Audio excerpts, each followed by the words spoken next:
Mitch McConnell likes to say we delayed the bill. No, he delayed the bill. 2 weeks ago, he came to the floor and said, this is all we're doing, just the 250. And the Democrats were united, House and Senate.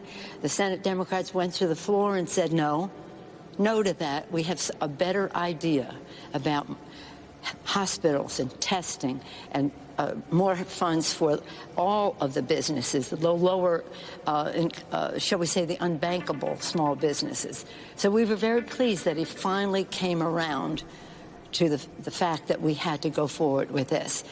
So he was the one wasting time. I say that because I keep hearing him say, we delayed. No, he delayed. Total rewriting of history from, wine cooler Pelosi over here. I mean, just total crap from her.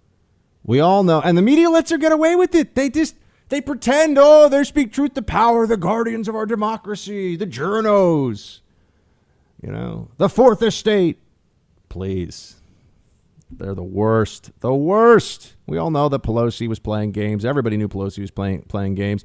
No one says that they're not going to have there's not a willingness to try to help out hospitals. Look, part of the shutdown problem here, part of the issue is that hospitals are going bankrupt now, folks.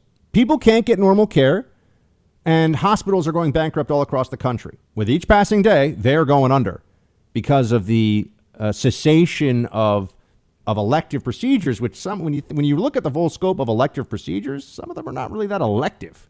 They're pretty important, pretty urgent. But also a lot of preventative medicine has not been occurring.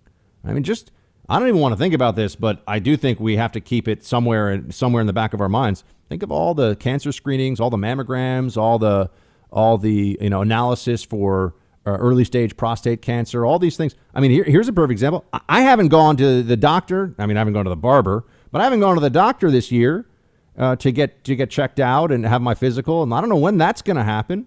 And now you might say, well, I'm a relatively young, healthy guy, and so it shouldn't be a big deal. Well, what if I don't get to go for 6 months and I do find out that I got something that is a big deal?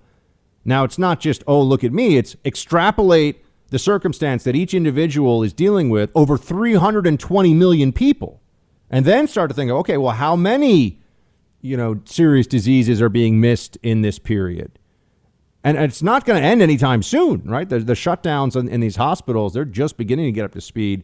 And it's been now, it'll be easily 6 weeks, going on 2 months of just missed medical action other than dealing with COVID-19, everything else. But people still have heart attacks. There's a lot of really bad diseases and things out there that people, as we know, heart disease and cancer and lung cancer and all these things, those still very much exist and are killing people. And we've effectively said, the preventative measures that we can take in hospitals, those all get put on hold right now. Now, again, they tell us this was the only way, but hospitals are going bankrupt. Okay, so Pelosi's pretense that Republicans wouldn't give money for that is total crap. But then you also just have some of the, well, for Republicans perhaps unintended, but the consequences of the rescue bill itself. Really interesting piece in the Wall Street Journal by Kurt Huffman. It's a commentary piece. Our restaurants can't reopen until August. Employees refuse to return to work as long as they're getting an extra $600 a week. He talks about how he's trying to keep going. The goal is to survive. They're doing some takeout. This reminds me of all the restaurants in New York. And the service industry employs, I think it's 10 to 15% of America. I think it's something like that. Producer Mark fact-checked me on that one. I think it's 10 to 15% of America. It's a big, service industry jobs are huge. They're a huge part of the economy, irrespective of whether my off-the-cuff number is right in line. And, he says this restaurant's at 30% of their usual revenue. And here's what's going on. Quote, we started making the calls last week to our furloughed employees, but they've already begun receiving weekly federal pandemic unemployment compensation checks of $600 under the CARES Act. When we asked our employees to come back, they all said, no thanks. If they return to work, they'll have to take a pay cut. The starting wage for a line cook in one of our restaurants is $15 an hour. These cooks receive at least $1 an hour in tips, so at minimum, they make $16 an hour or $640 before taxes for a 40-hour week. The overwhelming majority of our laid-off cooks qualified for Oregon unemployment compensation, for $416 in our example, based on the cook's wages.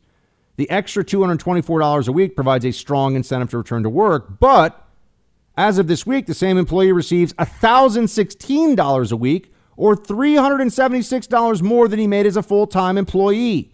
Why on earth would he want to come back to work? The Trump administration is talking about setting a timeline for when the country can open for business. For my business, Congress has already locked down that date. We can open our dining rooms on August 1st once the government stops paying people $15 an hour on top of standard unemployment compensation to stay home. Democrats wanted this. This is a stealth $15 minimum wage, my friends. Hey, Team Buck, thank you so much for watching The First on YouTube. If you like this video, please click that little thumbs up button so then it will log as liked. And also, if you want to see more great content from The First, please click subscribe.